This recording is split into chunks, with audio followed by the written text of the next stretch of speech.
कुछ और ही खिचड़ी पक रही थी। वो पंडित जी के पास करिश्मा की कुंडली लेकर जाती है और उन्हें पैसे देकर करिश्मा की कुंडली बदलवा देती है। जब लड़के वालों के पास करिश्मा की कुंडली जाती है तो वो दुर्गा को फोन करते हैं। बहन जी, हमने करिश्मा की कुंडली अपने पंडित जी को दिखाई थी। आपकी बेटी की कुंडली नहीं बल्कि दोषों का पिटारा है। देखिए, मैं और मेरे पति इन सब बातों में बहुत विश्वास करते हैं, इसलिए हम आपकी बेटी से अपने बेटे की शादी नहीं करा सकते। इस तरह करिश्मा का रिश्ता टूट जाता है और सभी घर वालों को बहुत दुख होता है।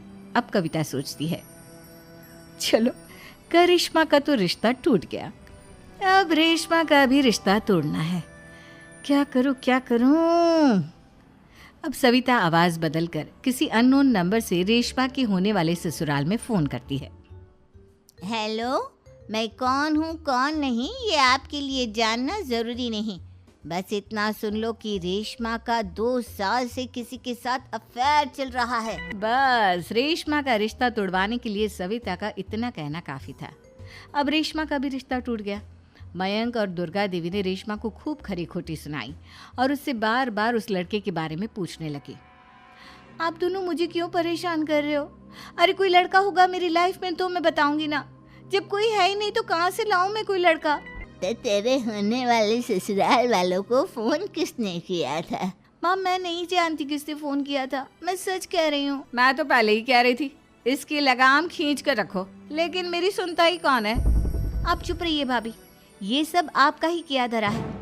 अब तीनों बहनों को विश्वास हो जाता है कि ये सब उनकी भाभी ही कर रही है। तीनों बहनें अपनी भाभी को सबक सिखाने के लिए एक वकील कर लेती है और घर में हिस्सा मांगना। देखो भैया, माँ बाप की जायदाद में जितना बेटों का हक होता है उतना ही बेटियों का, इसलिए इस घर के 4 हिस्से होंगे और हमें अपना हिस्सा चाहिए। मैंने तुम्हारे लिए क्या क्या नहीं किया और तुम इस घर में हिस्सा मांग रही हो?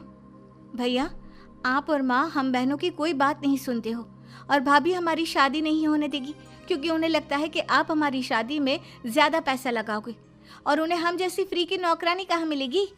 तो हम भाभी के साथ तो रह नहीं सकते, हम बहनों को अपना हिस्सा चाहिए। अरे तुम्हें शर्म आनी चाहिए अपनी भाभी पर ऐसा इल्जाम लगाते हुए। वो तुम्हारे बारे में कितना सोचती है। हाँ माँ, भाभी हमारे बारे में बहुत सोचती है। दिन रात बस यही सोचती रहती है कि किस तरह से अपनी तीनों ननदों को परेशान करूं और कभी मुझे पढ़ने भी नहीं देती।